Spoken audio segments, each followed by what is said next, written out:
Sampai itu panas. Hmm.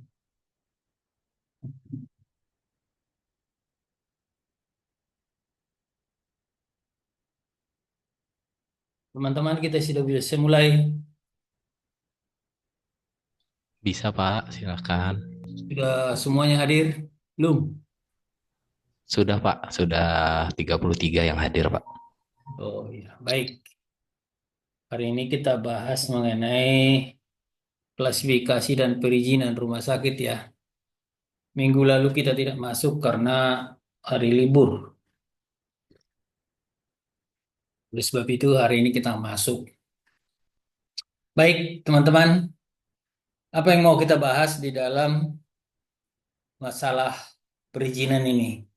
Yaitu bagaimana perizinan rumah sakit, bagaimana perizinan rumah sakit itu sebagai rumah sakit bergerak, dan juga sebagai rumah sakit eh, statis dan rumah sakit kelas D Pratama, dan ini yang mungkin agak sedikit menonjol daripada hal-hal yang lainnya. Mari kita mulai. Teman-teman sekalian, Undang-Undang 17 itu sudah membuat mengenai pengaturan tentang penyelenggaraan pelayanan kesehatan. Upaya yang dilakukan itu ada dua, satu upaya pelayanan kesehatan masyarakat atau UKM dan UKP. Dan kita tentunya masuk kepada UKP-nya. Tapi secara umum, penyelenggaraan pelayanan kesehatan itu dilakukan dengan upaya kesehatan, apakah itu UKM atau UKP, tentu harus kita lihat ada beberapa sumber-sumber kesehatan yang menjadi bahan utama dalam penyelenggaraan upaya kesehatan tersebut. Antara lain ada fasilitas pelayanan kesehatan, juga ada SDM kesehatan, ada perbekalan kesehatan, ada sistem informasi kesehatan, ada teknologi kesehatan, ada juga pendanaan kesehatan. Nah, kita lihat misalnya fasilitas pelayanan kesehatan. Fasilitas pelayanan kesehatan itu kita lihat ada bentuknya, itu ada perorangan, ada masyarakat. Yang kita lihat dalam tingkatannya ada tingkatan pertama, tingkatan kedua, dan juga ada tingkatan penunjang. Kalau tingkatan pertama kita lihat adalah ada puskesmas, klinik, praktek mandiri, dan seterusnya. Di tingkat lanjut ada rumah sakit, klinik, dan di tingkat penunjang banyak apotek, laboratorium, optik, dan sebagainya. Artinya, yang mau digambarkan di sini bahwa betapa banyaknya fasilitas pelayanan kesehatan itu. Tapi yang kita soroti hanya satu di dalam kuliah kita ini, hanya masyarakat. Hanya kepada satu, yaitu disoroti masyarakat sekarang ini adalah mengenai rumah sakit. Rumah sakit tentu tidak akan terlepas dari sarana pelayanan kesehatan lainnya, apakah itu penunjang ataukah fasilitas pelayanan tingkat pertama. Tetap itu menjadi rangkaiannya. Oleh sebab itu ada di dalamnya sistem yang mengaturnya, yang kita kenal dengan sistem rujukan. Nah, ini yang pertama, saudara-saudara. Kemudian yang menonjol saya katakan tadi adalah ada fasilitas tingkat pertama, tingkat lanjut, yaitu rumah sakit, dan juga penunjang. Secara kolaboratif ini juga harus berjalan bersama-sama, tidak mungkin sendiri-sendiri.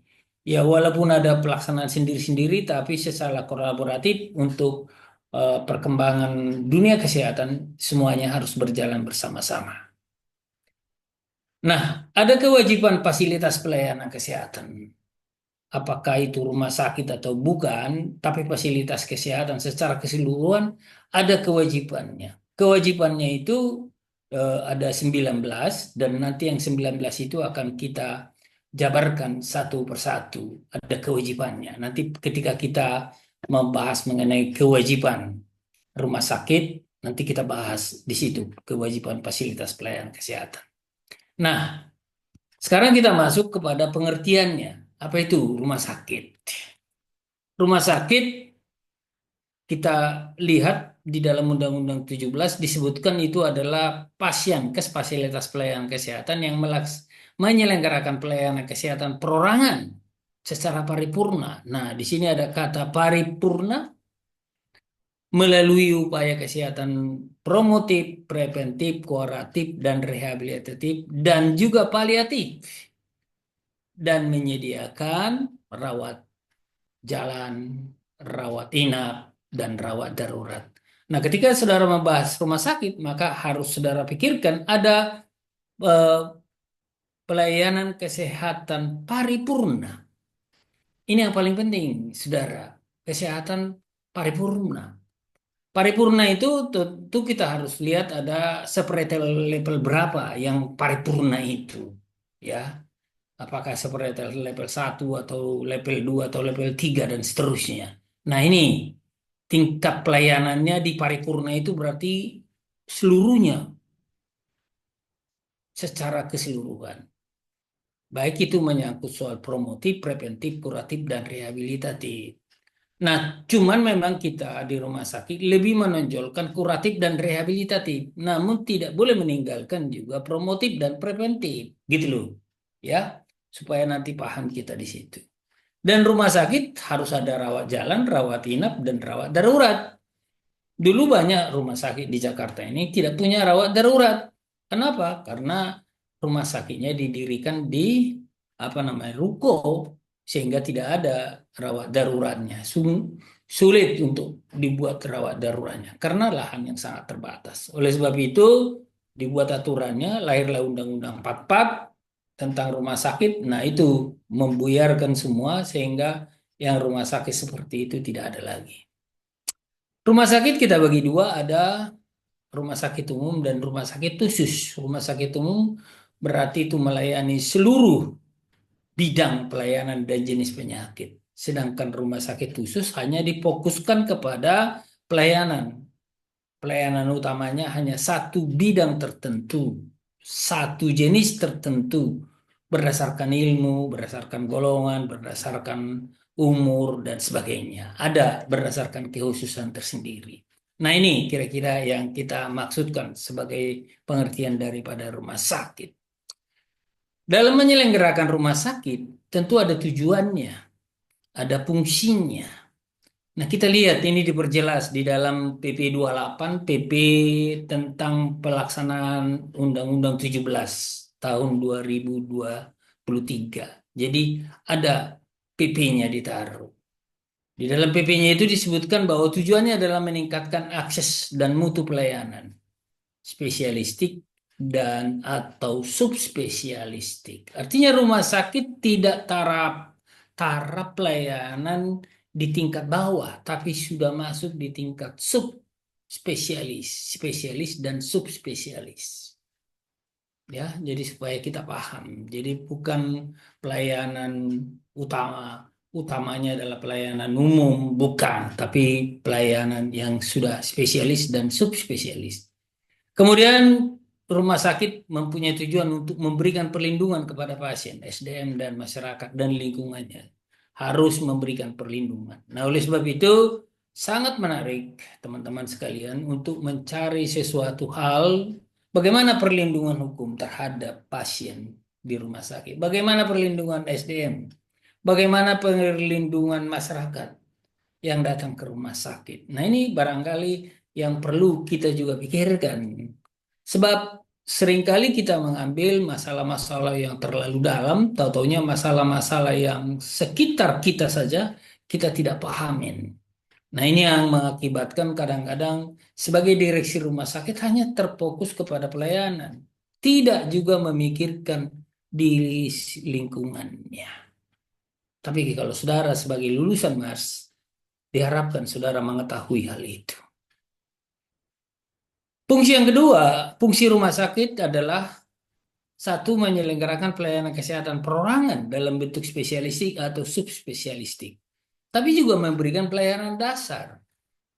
Pelayanan dasar dimaksudkan di sini paling sedikit adalah pelayanan dasar untuk sesuatu hal di dalam namanya suatu rumah sakit. Jadi ada fungsi di sini, fungsi misalnya UGD itu harus menjadi pintu utama kalau ada suatu masalah yang terjadi di lingkungannya. Nah, itu makanya itu yang kita sebut sebagai pelayanan dasarnya. Kemudian menyelenggarakan fungsi juga fungsi pendidikan dan pelatihan. Ini perlu fungsi pendidikan dan pelatihan harus juga dikembangkan di dalam rumah sakit. Bagaimana pendirian rumah sakit? Pendirian rumah sakit itu didirikan oleh siapa saja, oleh pemerintah pusat, pemerintah daerah, dan masyarakat. Jadi ada tiga kelompok yang bisa menyelenggarakan itu. Pemerintah pusat, banyak rumah sakit yang di bawah pemerintah pusat. Pemerintah daerah rata-rata mempunyai rumah sakitnya. Dan juga masyarakat. Masyarakat ini kita bagi nanti. Masyarakat ini ada mulai dari ya badan hukum yang sangat sosial sampai kepada yang profit. Rumah sakit yang diselenggarakan oleh pemerintah pusat dan pemerintah daerah itu harus menerapkan PPKBLU, Pengelolaan Keuangan Badan Layanan Umum. Artinya dikhususkan untuk itu harus menerapkan hal itu. Ada bedanya dengan rumah sakit yang lain yang bukan BLU. Rumah sakit yang didirikan oleh masyarakat harus berbentuk badan hukum. Badan hukumnya nanti kita lihat ada 6, 7, 8, 9 badan hukum yang sudah ada disepakati di Republik ini. Nah, khusus untuk rumah sakit yang dikelola pemerintah pusat dan pemerintah daerah, maka pendapatannya hanya digunakan untuk operasional rumah sakit. Bukan lagi jadi PAD rumah sakit. Dulu itu menjadi PAD rumah sakit, tapi dengan lahirnya undang-undang ini tidak dijadikan sebagai PAD. Penyelenggara rumah sakit, badan hukum. Badan hukum itu badan hukum yang bersifat nirlaba. Ada badan hukum yang bersifat profit. Badan hukum yang bersifat nirlaba misalnya yayasan, perkumpulan, dan sebagainya. Badan hukum yang tujuan profit ada BT, BUMN, dan sebagainya. Rumah sakit yang bersifat publik dikelola oleh pemerintah pusat, dikelola pemerintah daerah, dan dikelola juga oleh swasta yang nirlaba, ya, dalam bentuk yayasan atau perkumpulan. Itu disebut sebagai rumah sakit yang bersifat publik. Tapi yang bersifat privat ada juga yang dikelola oleh pemerintah, ada juga dikelola pemerintah daerah, dan banyak dikelola oleh swasta, yaitu berbentuk PT, perseroan terbatas, ada yang terbuka, ada BUMN, ada BUMD. Nah ini, kalau saudara masuk di sebuah rumah sakit, maka harus ditanya status rumah sakit itu apa. Badan hukum menyelenggarakan rumah sakit itu apa. Kalau saudara masuk ke rumah sakit yang bersifat publik, tentunya tidak seperti sama dengan di rumah sakit yang bersifat privat. Privat itu mengejar untung, publik itu mengejar pelayanan, dan dia fungsi sosialnya tinggi. Berarti otomatis tarifnya rendah. Akibat tarifnya rendah, maka penggajiannya jauh lebih rendah daripada yang bersifat privat. Nah, ini harus dipahamin gitu loh. Jangan seorang lulusan Mars mencari di mencari suatu kedudukan di rumah sakit, dia cari rumah sakit yang bersifat publik. Begitu dia dapat, dia kecewa karena gajinya kecil. Saudara harus paham itu. Kalau bersifat publik, pasti gajinya jauh lebih kecil. Bentuk pengelolaan rumah sakit. Bentuk pengelolaan rumah sakit ada kita kenal tiga macam. Ada yang kita kenal dengan public good, quasi public good, dan private good. Nah ini, tolong dipahamin ini bentuk pengelolaannya. Kita mulai yang pertama misalnya public good, pengelolaan rumah sakit di mana pengelola rumah sakit ada atau badan usaha pelayanan publik dengan seluruh biayanya disubsidi. Disubsidi oleh siapa? Oleh pemerintah atau disubsidi oleh pemilik swasta. Dia bersifat nirlaba. Jadi ini banyak nih. Dulu banyak rumah sakit, baru-baru berdiri rumah sakit itu bersifat public good, ya, nirlaba. Tapi lama-lama ke belakang ini sudah lebih sedikit. Jumlah yang bersifat public good itu sudah sangat sedikit sekarang. Ya. Nah, quasi public good adalah pengelolaan rumah sakit yang badan usaha pelayanan publik dengan biaya sebagian dari pemerintah atau pemilik swasta dan sebagian lagi dari hasil usaha. Rumah sakit daerah misalnya itu adalah quasi public good. Rumah sakit yang di bawah pemerintah pusat juga itu quasi public good karena dilakukan dengan PPK BLU, BLUD. Nah, apa yang dikatakan di sini? Sebagian besar itu dibiayai oleh pemerintah pusat atau pemerintah daerah dan atau pemilik, dan sebagian lagi dari hasil usahanya. Nah, di PPKBLU atau di BLU biasanya pendapatan itu dipergunakan adalah untuk apa namanya remunerasi daripada pegawai. Cuman juga dibatasin yang boleh dipergunakan berapa persen. Ada rumusannya. Di rumah sakit yang dikelola pemerintah, dikelola oleh Departemen Kesehatan dulu itu hanya dikasih 39%. Meningkat-meningkat menjadi sampai 44%. Nah, ap- 56% lagi itu adalah untuk kepentingan pelayanan. Nah, 44% itulah yang ditarget menjadi remunerasi. Dibuatlah sistem remunerasi. Bagaimana cara pembagiannya? Itu di dalam kuasi public good. Nah, private good itu seluruhnya berdasarkan pendapatan dari rumah sakit. Private good, pengelolaan badan pelayanan publik dengan seluruh biaya dari hasil jasa layanan. pendapatan rumah sakit. Biasanya badan hukum PT yang bersifat profit oriented. Nah ini saudara-saudara. Jadi saudara kalau masuk rumah sakit perhatikan mau ke bidang apa saudara di rumah sakit.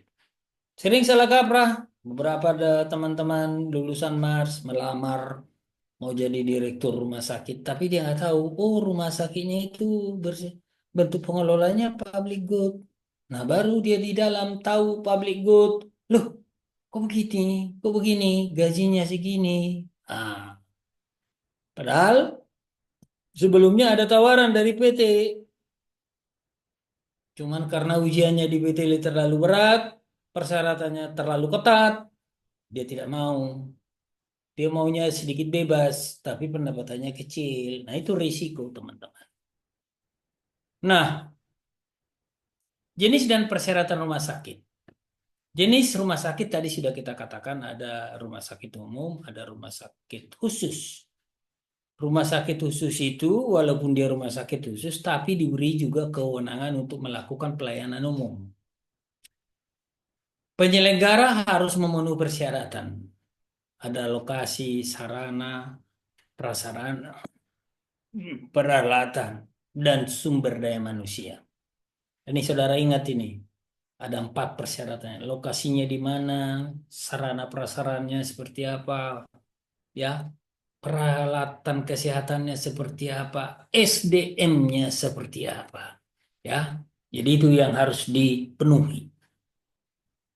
Nah, bentuk dan jenis pelayanan. Misalnya rumah sakit kita lihat dalam berbentuk ada rumah sakit statis, rumah sakit bergerak, dan rumah sakit lapangan. Apa rumah sakit statis? Rumah sakit statis adalah rumah sakit yang didirikan di suatu lokasi dan bersifat permanen dalam jangka waktu lama, menyelenggarakan pelayanan kesehatan perorangan secara paripurna. Nah itu rumah sakit statis. Rumah sakit statis merupakan rumah sakit terbanyak di Indonesia dalam bentuk PT, yayasan, dan perkumpulan. Nah ini ketika kemarin di kuliah kita sebelumnya ada pertanyaan, mana yang lebih banyak rumah sakit PT atau rumah sakit berbentuk publik? Maka kita katakan adalah rumah sakit yang berbentuk PT 87%, 12, sekian persen itu adalah rumah sakit yang berbentuk yayasan dan perkumpulan. Nah, rumah sakit bergerak adalah rumah sakit yang siap guna dan bersifat sementara dalam jangka waktu tertentu dan dapat dipindahkan dari satu lokasi ke lokasi lain. Biasanya rumah sakit bergerak ini dikelola oleh pemerintah pusat, oleh Departemen Kesehatan.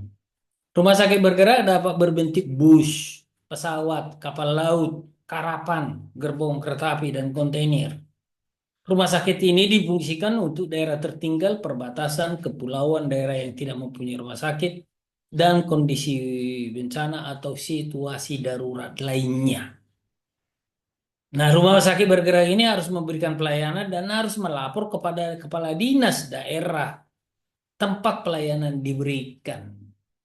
Jadi kalau misalnya rumah sakit bergerak itu, katakanlah bergerak dari Jakarta, berbentuk kapal laut, nanti dia berhenti di Cirebon, berhenti di Semarang, berhenti di Surabaya. Maka dia melapor di situ, di tiap pos-pos itu dia ngelapor. Berapa orang yang dilayanin, ya. Jadi siapa yang dilayanin? Tentunya setiap orang yang berada dekat kapal itu. Misalnya ada kapal kecil-kecil atau kapal apa namanya nelayan dekat itu dia bisa berobat ke situ. Nah, supaya saudara tahu, itulah rumah sakit bergerak. Tapi kalau rumah sakit bergerak yang didirikan berupa harapan, ya gerbong kereta api atau kontainer, itu ditaruh di satu tempat. Nanti setelah dibikin perjanjian dengan Pemda, dalam tempo 4 tahun harus Pemda itu mendirikan rumah sakit daerah. Nah, dulu kita lakukan di Plangkajeren. Saya pernah ke Pak Plangkajeren. Di situ didirikan rumah sakit bergerak. Setelah 4 tahun dipindah ke daerah Ambon, ya, Karapan tadi dipindah. Dan rumah sakit di sana sudah berdiri, rumah sakit daerah. Kira-kira begitu. Rumah sakit lapangan adalah rumah sakit yang didirikan dalam lokasi tertentu bersifat sementara dalam kondisi darurat, masa tanggap darurat bencana, dan selama pelaksanaan kegiatan tertentu. Nah, ini yang terjadi waktu kita masa COVID. Rumah sakit lapangan, gedung-gedung yang besar-besar dibidikan menjadi rumah sakit lapangan. Dan saudara lihat yang di Kemayoran masih ada juga itu kan, rumah sakit lapangan. Rumah sakit bergerak dan rumah sakit lapangan diselenggarakan sesuai ketentuan peraturan yang berlaku. Jadi ada aturannya. Makanya di awal kuliahnya tadi kita sebutkan ada Permenkes tentang rumah sakit bergerak. Jadi di situ saudara tahu, oh syaratnya begini dan seterusnya. Kemudian kita lihat perjalanan perizinan, kita mulai dari tahun 2009. Nah, ini karena saya tahu persis ini pelakunya saya sendiri pada waktu ini saya sebagai kepala bagian di bagian peraturan di Yanmet mulai kita 2009. Lahirlah Undang-Undang Rumah Sakit, kita buatlah PMK 147 dan PMK 340 itu menyangkut soal perizinan dan juga mengenai klasifikasi. Dulunya dipisah. Ini perizinan, ini klasifikasi. Kemudian berubah, digabung 2014 menjadi satu peraturan. Terus berkembang 2019, berkembang 2020, berkembang 2021, dan berkembang 2023. Kira-kira begitu pengaturannya sampai sekarang. Pengaturan mengenai klasifikasi dan perizinan. Mana yang duluan? Klasifikasi dulu atau perizinan? Tapi rencananya harus klasifikasi duluan. Pelaksanaannya, nah itu berarti izinnya dulu yang harus disegera diproses. Izin mendirikan, setelah itu nanti baru berbentuk ya, kelas berapa, kelas apa, rumah sakit apa, dan seterusnya. Klasifikasi rumah sakit dalam PP 47 disebutkan harus ditetapkan berdasarkan kemampuan pelayanan, fasilitas kesehatan, sarana penunjang, dan sumber daya manusia. Kemudian kita lihat di PP 28 dirubah supaya saudara bisa lihat ya. Tetap berdasarkan kemampuan pelayanan, tapi kemampuan pelayanan dijabarkan dalam 4 jenis pelayanan: sarana prasarana, peralatan, dan sumber daya kesehatan seperti di awal tadi. Jadi PP 28 yang kita pakai sekarang sebagai acuannya ya, supaya saudara paham. Jadi peraturan yang lama seperti yang saya sudah sampaikan di awal kuliah ya, peraturan yang baru mengesampingkan peraturan yang lama yang sederajat tentunya. Ini sama-sama PP, maka itu dikesampingkan. Kemudian pelayanan kesehatan di rumah sakit harus ada paling sedikit. Nah, ini paling sedikit harus ada ini. Saudara harus hafal betul ya. Harus ada pelayanan mediknya. Saudara-saudara harus ada pelayanan medik, harus ada pelayanan intensif, harus ada pelayanan bedah, harus ada pelayanan keperawatan dan kebidanan, harus ada juga pelayanan farmasi, laboratorium, radiologi, pelayanan darah, pelayanan gizi, pemulasaran jenazah, sterilisasi dan prasarana, sarana dan prasarana serta alat kesehatan. Artinya, ini adalah persyaratan minimalnya. Kalau persyaratan minimal ini harus ada, maka di semua rumah sakit harus ada ini. Kalau tidak ada berarti itu bukan rumah sakit, gitu loh. Ya. Nah, klasifikasi rumah sakit adalah untuk umum adalah A, B, C, D, dan D itu dibagi dua, D dan D pratama. Dan rumah sakit khusus ada kelas A, kelas B, dan kelas C. Kira-kira seperti ini, teman-teman. Nah, ketentuannya sudah jelas di situ. Ya, rumah sakit kelas D harus ada. Nah, penentuan kelas D Pratama itu ada aturannya tersendiri, ada permennya tersendiri, ya. Harus ada memenuhi ketersediaan rumah sakit dalam peningkatan akses pelayanan, maka pemerintah dapat mendirikan RSU kelas D Pratama dan hanya didirikan di daerah dengan kriteria sebagai berikut. Daerah terpencil, daerah yang sulit dijangkau karena keadaan geografis, daerah perbatasan yang berhadapan dengan negara lain, baik yang dibatasi darat maupun laut, daerah kepulauan, daerah wilayah pesisir, pulau-pulau terkecil, pulau-pulau terluar, daerah tertinggal, daerah yang belum mempunyai rumah sakit. Tapi ada juga yang sudah ada rumah sakitnya, tapi sulit dijangkau. Itu untuk rumah sakit kelas D Pratama. Artinya kalau saudara lihat ada rumah sakit kelas D Pratama, di luar ketentuan ini, itu adalah penyimpangan. Dan ini yang selalu kita sampaikan. Kenapa dinas kesehatan, kenapa bupati memberikan izin terhadap hal itu? Apa justifikasinya? Kenapa pemerintah memberikan izin terhadap rumah sakit seperti itu? Bukankah ini sesuai dengan aturan? Nah, tapi ini kan kadang-kadang sulit untuk kita berantas supaya memenuhi persyaratan ini. Di daerah-daerah dekat-dekat perkotaan sering terjadi ada rumah sakit kelas D berata. Nah, kemampuan pelayanan, saudara-saudara, kita lihat di sini kemampuan pelayanan ini ada pelayanan medik, pelayanan penunjang, pelayanan keperataan, farmasi, dan pelayanan penunjang lainnya.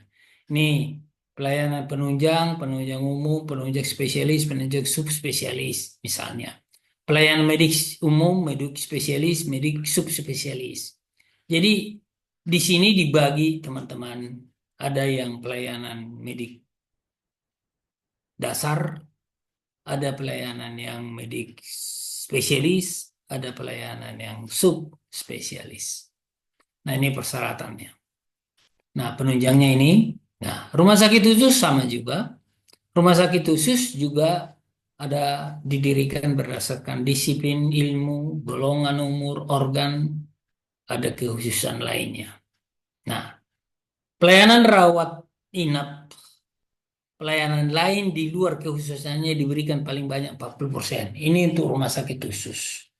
Kenapa ini diberikan? Teman-teman perlu saya informasikan dulu ada kejadian di Jawa Tengah dan kita mengalami itu dan saya yang pergi ke daerah tersebut ditugaskan. Nah, di daerah itu ada seseorang yang tabrakan persis di depan rumah sakit jiwa, tapi tidak bisa dirawat di rumah sakit jiwa. Kenapa? UGD-nya hanya ada gadu gelisah. Maka terpaksa dirawat di rumah sakit umum, dicari rumah sakit umum, saatnya sampai di rumah sakit umum keadaannya sudah melemah dan yang bersangkutan meninggal dunia. Nah ini heboh di televisi, di koran. Akhirnya DPR bertanya kepada pemerintah. Pemerintah menjawab, memang dulunya di rumah sakit khusus tidak diperuntukkan untuk itu. Yang ada UGD-nya ada UGD khusus untuk kekhususannya. Nah, oleh sebab itu diminta supaya rumah sakit khusus juga ada pelayanan lain, pelayanan umum, tapi dibatasi dengan jumlah tempat tidur hanya 40% dari seluruh tempat tidur yang ada. Ini aturannya. Ini rumah sakit khusus, saudara lihat ada ibu anak, mata, gigi, mulut, ginjal, jiwa, infeksi, THT, paru, ketergantungan obat, bedah, otak, ortopedi, kanker, jantung, pembuluh darah, dan sebagainya. Tuh, makin banyak berkembang. Nah, kalau ada suatu rumah sakit khusus bergabung dengan kekhususan lainnya, boleh, tapi ditetapkan berdasarkan rekomendasi Asosiasi Perumahsakitan. Menteri dapat menetapkan itu. Ya, ada rumah sakit Panca Indera ada di di Bali, ada matanya, rumah sakit mata, ada THT-nya, ya. Jadi di sana dibuka hal-hal seperti itu. Jadi ada 5 panca indera dibuka di sana, sehingga itu disebut rumah sakit panca indera. Nah, rumah sakit khusus sama juga dengan rumah sakit umum, ada pelayanan mediknya, medik umum, medik spesialis, dan subspesialisnya. Nah, kira-kira itu teman-teman, ya, silakan. Kedua, fasilitas. Fasilitas pelayanan kesehatan harus ada bangunan dan prasarana dan kesediaan tempat tidur dan peralatan. Nah, untuk itu harus ada aturannya, maka dibuatlah aturannya. Klasifikasi yang ada adalah jumlah tempat tidur. Ketersediaan tempat tidur itu yang paling utama ditetapkan di sini. Rumah sakit kelas A harus mempunyai paling sedikit 250 tempat tidur yang tersedia, bukan ada, tapi tersedia. Rumah sakit kelas B harus ada 200 tempat tidur yang tersedia. Rumah sakit kelas C harus ada 100 tempat tidur yang tersedia. Rumah sakit kelas D harus ada 50 tempat tidur yang tersedia. Di rumah sakit khusus tipe A harus ada paling sedikit tempat tidur 100 yang tersedia. B 75 tersedia, C 25 tersedia. Jadi ini artinya saudara-saudara, bukan berarti jumlah tempat tidurnya dihitung, tapi siap nggak untuk melayani pasien, ya. Nah, ini ketersediaan tempat tidur. Untuk rumah sakit khusus lainnya, rumah sakit gigi dan mulut, kelas A paling sedikit 14 tempat tidur, 75 dental unit. Kelas B 12 tempat tidur, paling sedikit 50 dental unitnya. Kelas C 10 tempat tidur dan 25 dental unitnya. Nah, ketersediaan tempat tidur rawat inap rumah sakit mata dan rumah sakit THT. Kelas A paling sedikit 40 tempat tidur, kelas B-nya paling sedikit 25 tempat tidur. Artinya itu sudah dibuat klasifikasinya masing-masing. Sekarang kita masuk kepada jumlah tempat tidur rawat kelas standar. Ya, kelas standar yang lazim kita kenal sekarang dengan KRIS. Ya, jumlah tempat tidur darurat rawat inap di kelas standar itu paling sedikit adalah 60% dari jumlah tempat tidur khusus rumah sakit pemerintah pusat dan pemerintah daerah. Jadi 40%, 60%-nya. Kalau rumah sakit swasta itu 40%-nya. Contoh misalnya, kalau rumah sakit swasta kelas B, maka 40 tempat tidur untuk KRIS, maka dia harus menyiapkan 80 tempat tidur. 80 tempat tidur untuk KRIS-nya. Baru itu kelas kelas standarnya, kelayanan eksekutifnya, kelas satunya, kelas duanya, kelas eksekutifnya, yaitu dibagi sisanya. Tapi di luar daripada itu juga harus ada untuk eh, jumlah tempat tidur untuk perawatan intensif, yaitu 10% untuk rumah sakit pemerintah dan pemerintah pusat, pemerintah daerah, dan swasta.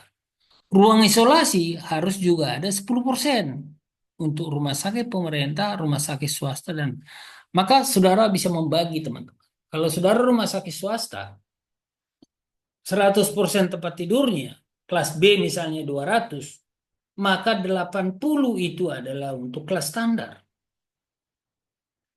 Ya, 20 itu adalah perawatan intensif dan 20 adalah ruang isolasi. Berarti sisa berapa? 80 lagi. 80 tempat tidur inilah yang dibagi kelas 1, kelas 2, kelas VIP, dan kelas super VIP. Nah, ini supaya saudara tahu bagaimana nanti membaginya. Nah, perawatan intensif harus juga dibagi. 6% untuk perawatan intensif care unit, ICU. Dan 4% untuk perawatan intensif lainnya. Perawatan intensif neonatus dan perawatan intensif pediatrik. Nah, ini teman-teman saudara. Dalam kondisi wabah, kedaruratan kesehatan, maka 30% dari tempat tidur rumah sakit pemerintah dan pemerintah daerah harus disiapkan untuk ruang isolasi.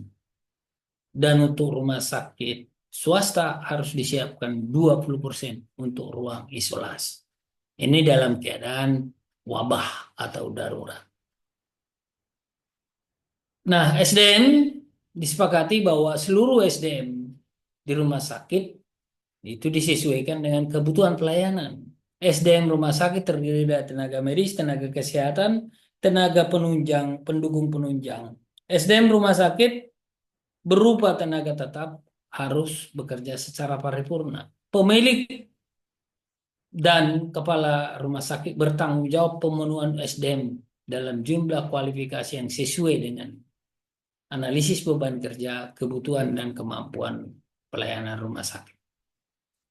SDM rumah sakit diangkat dan ditetapkan oleh kepala rumah sakit. Ya.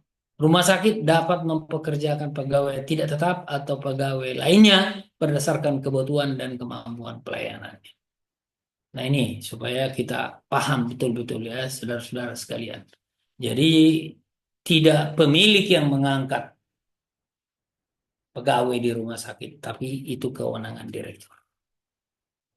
Ini SDM di rumah sakit ada tenaga medis, tenaga psikologi, tenaga keperawatan, tenaga kebidanan, kefarmasian, kesehatan masyarakat, kesehatan lingkungan, gizi, keterapian fisik, keteknisan fisik, teknik biomedika, kesehatan lainnya, dan non kesehatan.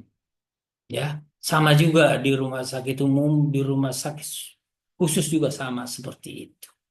Nah, kira-kira itu Tuhan. Nah, bagaimana dengan penanaman modal asing? Boleh nggak? Boleh. Tapi harus memiliki jumlah tempat tidur yang sesuai dengan kategori rumah sakit umum dan rumah sakit khusus. Dan ada kesepakatan kerjasama bersifat internasional. Nah, ini kira-kira teman-teman. Sampai batas itu saya kira pasti saudara paham. Sekarang bagaimana kita mendirikan rumah sakit? Ada yang harus kita pahami. Pertama, mengapa harus ada izin? Izin itu adalah fungsi pengaturan dan pengendalian pemerintah. Dua, izin itu adalah aspek perlindungan hukum. Tiga, izin itu adalah aspek kompetensi dan kewenangan. Ada batas kompetensi yang diperoleh melalui pendidikan, kewenangan diperoleh oleh pemerintah. Dan yang keempat, mengurangi pelayanan di bawah standar dan mengacu kepada profesionalisme, efisiensi, dan efektivitas. Ada izin mekanisme upaya mutu yang paling tua, itulah izin. Izin ada batas waktunya. Jadi setiap izin pasti ada waktunya. Izin diberikan kepada tenaga kesehatan, tenaga kerja, praktek tenaga medis, tenaga kesehatan, tenaga pendukung, dan sebagainya. Kemudian izin diberikan juga kepada institusi, sarana pelayanan kesehatan, rumah sakit, klinik, balai pengobatan. Izin diberikan juga untuk penggunaan peralatan, izin penggunaan radioaktif, radiologi, izin boiler, izin genset. Nah, bagaimana prinsip pengaturannya? Prinsip pengaturan dalam proses perizinan kita kategorikan adalah bahwa ada perizinan, ada akreditasi, ada klasifikasi, ada sertifikasi, ada stratifikasi, ada standar. Keenam ini adalah tujuannya adalah dalam rangka meningkatkan mutu pelayanan dan juga dalam rangka akuntabilitas pada kesehatan masyarakat. Maka oleh sebab itu kalau saudara misalnya mempersoalkan mutu, maka boleh saudara lihat dari aspek perizinan, dari aspek akreditasi, dari aspek klasifikasi, dari aspek sertifikasi, dari aspek stratifikasi, dan seterusnya. Itu menyangkut mutu. Kalau saudara lihat bagaimana pertanggungjawaban rumah sakit kepada masyarakat, maka saudara bisa lihat dari soal perizinan, soal akreditasi, soal sertifikasi, soal stratifikasi, soal standar. Sehingga kalau saudara mau bikin tesis ini aja saudara bisa gabung. Lihat bagaimana hubungan perizinan dengan mutu, bagaimana hubungan akreditasi dengan mutu, bagaimana hubungan klasifikasi dengan mutu. Bagaimana pertanggungjawaban kepada masyarakat dikaitkan dengan akreditasi, klasifikasi, dan seterusnya. Artinya, yang saya katakan kepada saudara, ini ada dasar yang paling utama yang perlu kita paham. Apa itu perizinan? Kelayakan untuk melaksanakan kegiatan, standar input. Apa itu akreditasi? Proses pelaksanaan pemenuhan standar, standar pelayanan, standar input, standar proses, standar output, outcome. Apa itu klasifikasi? Klasifikasi pengelompokan secara bertingkat berdasarkan kemampuan pelayanan, standar input. Sertifikasi adalah kompetensi seseorang atau kelayakan peralatan. Kalau kompetensinya tidak layak, peralatannya juga tidak layak, bagaimana pertanggungjawabannya kepada masyarakat? Standar adalah persyaratan dan kriteria yang dilakukan secara profesional. Ini saudara-saudara, teman-teman sekalian, ini sebagai dasar kita untuk mengetahui bagaimana proses perizinan ini kita lakukan. Peraturan yang mengatur rumah sakit ada peraturan dasar, ada peraturan rumah sakitan, ada juga peraturan internal rumah sakit yang Anda buat sendiri, dan juga ada peraturan teknis pelaksanaan, dan juga ada peraturan umum. Peraturan yang terkait dengan penyelenggaraan rumah sakit ada 20, teman-teman.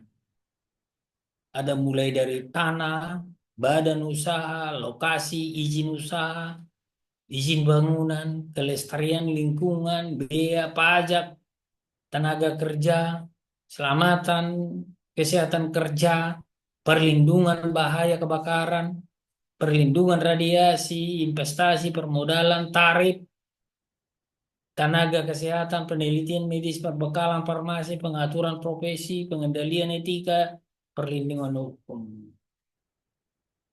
Nah, saudara-saudara, lihat, saya kira kita istirahat terlebih dahulu karena sudah azan maghrib. Kita ketemu jam 18.30. Terima kasih atas perhatian saudara. Oke? Baik Pak, terima kasih.